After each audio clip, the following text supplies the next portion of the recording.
Dalam 24 jam terakhir, 75 nyawa sipil di Gaza terbunuh. Kenapa berita-berita ini tidak sampai ke beranda kita? Kenapa layar televisi kita sudah tidak lagi mengabarkan tentang genosida Israel di Gaza?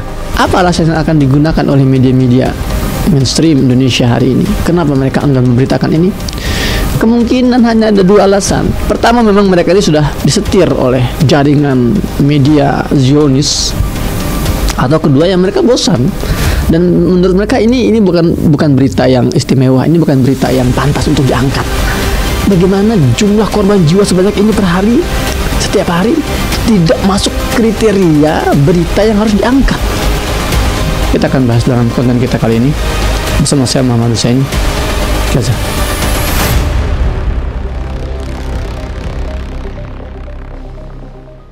Assalamualaikum warahmatullahi wabarakatuh. Alhamdulillah wassalatu wassalamu ala Rasulillah. Rabbi shrah li sadri wa yassir li amri wahlul 'uqdatam min lisani yafqahu qawli. Rabbana zidna ilma. Teman-teman, apa kabar semuanya? Kembali lagi bersama saya Muhammad Hussein di channel Muhammad Hussein Gaza. Teman-teman, dalam 24 jam terakhir saya mendapatkan kabar dari pihak medis di Gaza. 75 syahid. Artinya 75 warga sipil terbunuh dalam berbagai aksi serangan udara Zionis Israel di wilayah utara jalur Gaza. Jadi bukan seluruh Gaza, tapi di wilayah utara saja.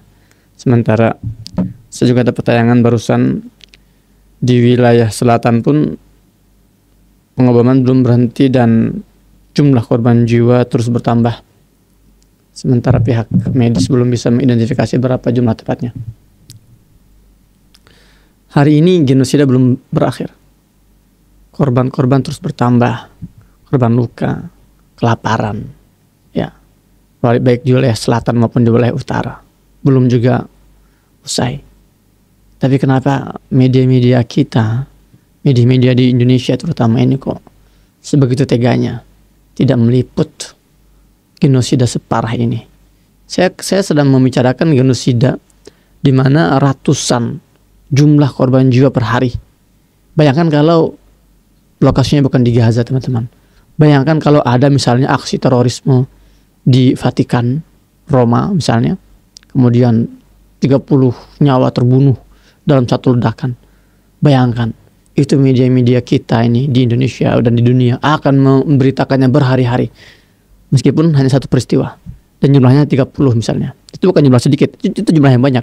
Apalagi 75 nyawa dalam 24 jam terakhir. Dan itu hanya di wilayah utara. Kemarin sampai angka 80-an. Sebelumnya sampai angka 100, di atas 100. Setiap hari jumlah korban jiwa di Gaza ini nggak main-main. Apa alasan yang akan digunakan oleh media-media mainstream Indonesia hari ini? Kenapa mereka enggan memberitakan ini? Kemungkinan hanya ada dua alasan. Pertama, memang mereka ini sudah disetir oleh jaringan media Zionis, yang memang kita tahu bahwa Zionis ini sejak dahulu sudah memegang kendali media-media dunia. Atau kedua, yang mereka bosan. Dan menurut mereka ini bukan berita yang istimewa, ini bukan berita yang pantas untuk diangkat. Bagaimana jumlah korban jiwa sebanyak ini per hari, setiap hari, tidak masuk kriteria berita yang harus diangkat. Dan parahnya, ketika media-media Indonesia ini bungkam, artinya mereka juga sedang ikut membungkam masyarakat Indonesia. Jadi saya kaget beberapa kali saya bertemu dengan masyarakat awam, ya, masyarakat umum. Saya bertemu mereka di tempat-tempat, baik itu di tempat perbelanjaan atau di jalan-jalan. Mereka bertanya, bagaimana kabar Gaza hari ini? Ketika saya katakan pembantaian masih terus berlangsung, kaget mereka. Itu banyak. Hah? Serius? Ya iya, memang siapa bilang sudah berhenti?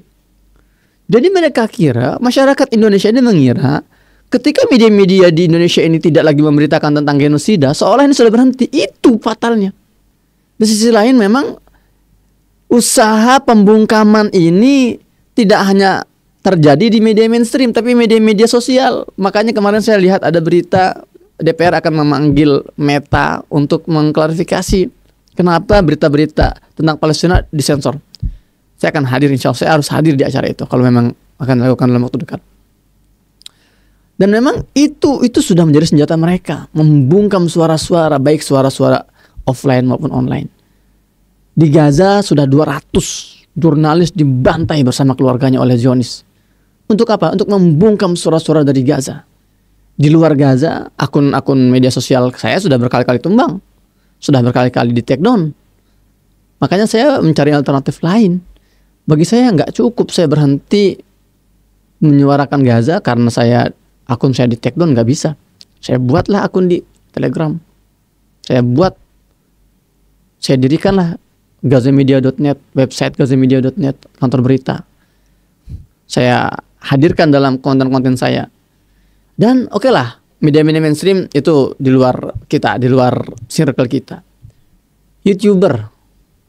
Kenapa para YouTuber ini, para influencer ini juga ikut diam, ikut bungkam? Kenapa? Kalau kata Uncle Ben, with great power lies great responsibility. Ketika orang itu punya kemampuan yang besar, maka dia punya tanggung jawab yang besar. Dan hari ini kalau kalian influencer, kalau kalian YouTuber, Muslim terutama, kalian punya tanggung jawab besar untuk terus mengabarkan kondisi Palestina hari ini. Nggak harus dengan kalian memposting darah-darah atau kehancuran, enggak. Paling tidak posting aja jumlah korban jiwa Gaza hari ini sekian. Jumlah korban luka sekian. Untuk mengingatkan para follower kalian bahwa genosida ini belum selesai. Bahwa pembantaian ini terus berlangsung. Bahwa kita nggak setuju, kita nggak mau pembiaran. Kita nggak setuju terhadap pembiaran genosida ini. Itu pesan yang kita sampaikan.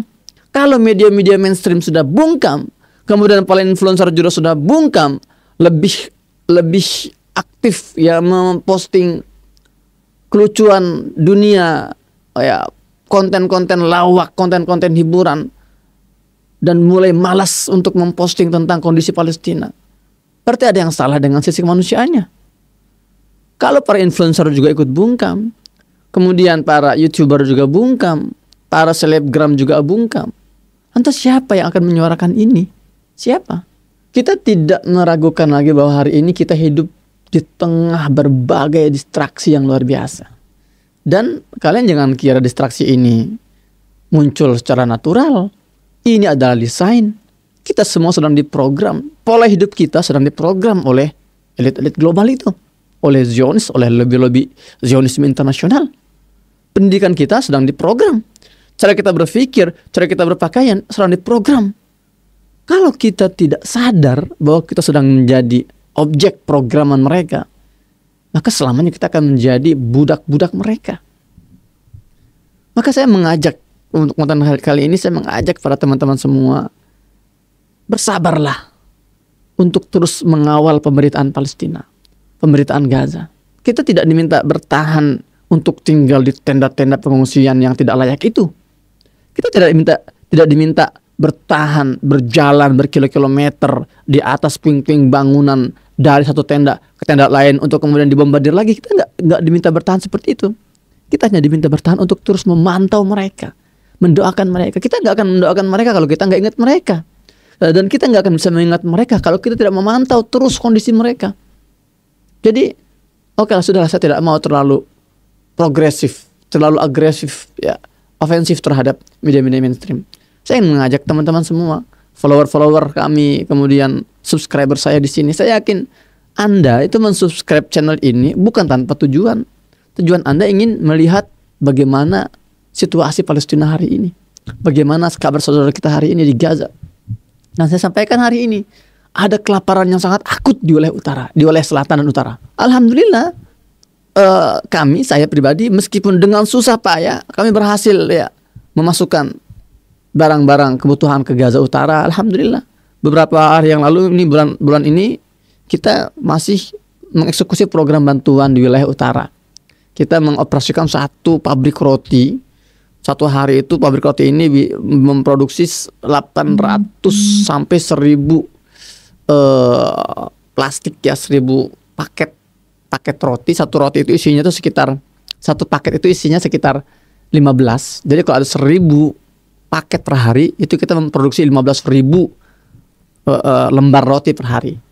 15.000 lembar roti per hari, dan kita sudah operasikan sekitar 10 hari. Atau ya dikalikan saja lah 15.000 kali 10 hari 150.000 roti kita produksi. Dan untuk 10 hari itu kita menghabiskan dana sekitar 45.000 USD. Dan sekarang kita sedang mencari celah lagi bagaimana memasukkan dana itu ke Gaza.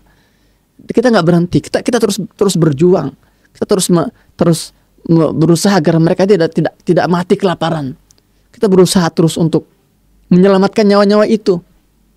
Makanya link campaign donasi atau jihad harta untuk Gaza itu nggak akan kita tutup sampai Baitul Maqdis kembali ke bangkuan umat Islam. Kita akan terus buka. Teman-teman, kalau kalian juga mau ikut berkontribusi, berpartisipasi, saya akan taruh linknya. Saya akan letakkan linknya itu di deskripsi dan di kolom komentar. Itu link pertama, itu adalah link untuk kalian semua ya terus berdonasi dan kirimkan harta terbaik kita untuk Gaza. Kemudian selain kita juga membantu mereka keluar dari krisis kelaparan mereka, ya kita juga membantu agar pemberitaan Gaza ini nggak bungkam, nggak redup, nggak hilang, nggak tenggelam. Itulah kenapa saya mendirikan gazamedia.net. Link kedua di deskripsi itu gazamedia.net. Silahkan kalian akses itu. Atau kalian juga mau update melalui Telegram. Kalau Telegram insya Allah aman. Telegram nggak kayak seperti Instagram yang gampang di take down. Kalian juga bisa gabung dengan Telegram saya, ada di deskripsi juga di link ketiga. Yang penting teman-teman, ya kemarahan kita, kemudian depresi yang kita rasakan ketika mendengar Gaza ini terus dibantai, jangan membuat kita malah semakin menjauh dari perjuangan ini. Ya, jangan membuat kita malah semakin bosan mengawal semua peristiwa ini, teman-teman. Maka karena mungkin saya sudah semenjak kepulangan saya dari Gaza setahun ini, ya jasad saya mungkin berkeliaran di Nusantara, tapi jujur hati saya ini nggak bisa lepas dari di Gaza ini. Saya terus berpikir bagaimana caranya agar umat Islam ini bisa konsisten, istiqomah, dan sekali lagi kita tidak diminta bersabar untuk merasakan kepedihan mereka, enggak. Kita diminta bersabar hanya untuk men-share, hanya untuk memantau mereka. Ya, kalian nggak perlu ya posting, sekali nggak perlu posting gambar-gambar yang mengerikan atau darah-darah yang bisa membuat akun-akun kita ini ter-take down. Paling tidak support akun-akun Instagram yang terus memberitakan tentang Palestina itu. Support dengan apa? Dengan taruh di story, sebarkan ke grup-grup, termasuk konten ini. Ya. Vlog singkat saya seperti ini, podcast singkat saya seperti ini, itu jangan kalian tonton lalu selesai. Tidak, ini cara kita untuk membuka mata-mata yang sudah semakin sayu, mau tertutup lagi itu. Mata-mata itu sempat melotot besar, menangisi Gaza, namun sekarang sudah mulai redup lagi, sudah mau tidur lagi. Jangan biarkan itu terjadi, teman-teman. Harus ada yang membuat konten ini, dan itu tugas saya, dan harus ada yang men-share. Dan itu tugas kalian semua, tugas kita semua. Itu salah satu bentuk keberpihakan kita, komitmen kita bahwa kita tidak akan tinggal diam. Kita tidak setuju. Kalau kita bungkam, sekali lagi teman-teman, kalau kita bungkam, kalau kita sudah mulai berhenti membicarakan genosida ini, yang akan mendapatkan keuntungannya adalah mereka, para pelaku genosida ini. Israel inilah yang akan tertawa, yang akan bergembira, karena mereka melihat bahwa perjuangan kita dalam menyuarakan Gaza sudah berhenti. Artinya mereka akan bebas membantai Gaza tanpa dipantau, tanpa ada tekanan-tekanan. Saya berharap tidak hanya di media sosial atau media seperti ini. Aksi terus lakukan, sosialisasi, penyuluhan. Ya, topik teman-teman, kalian ngobrol dimanapun, nongkrong dimanapun, buka masalah Palestina dan Gaza ini. Jangan biarkan ini redup. Kita sedang memerangi satu pergerakan yang masif, sistematis dan struktur agar kita ini melupakan Gaza, melupakan genosida ini.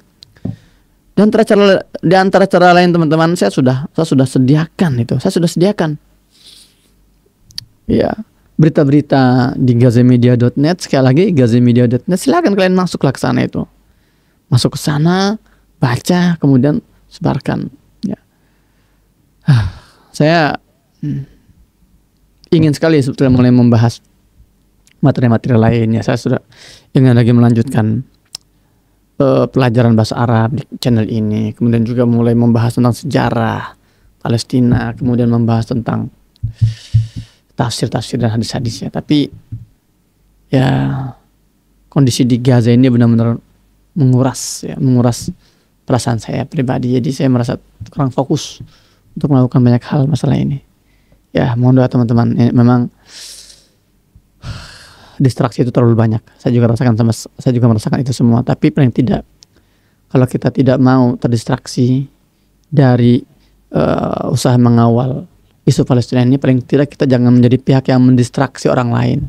Kita jangan terlalu sering memposting hal-hal yang sifatnya hiburan sehingga membuat mereka ini terlupa, membuat follower kita terlupa bahwa ada perjuangan, ada masyarakat di sana yang sedang tertindas dan membutuhkan advokasi kita, membutuhkan konsistensi kita, komitmen kita. Dan kalau para jurnalis di Gaza ini mereka terbunuh karena berusaha menyuarakan genosida di Gaza, maka biarlah kita yang menjadi suara-suara mereka, kita yang menjadi perpanjangan tangan mereka, kita yang menjadi lisan-lisan mereka.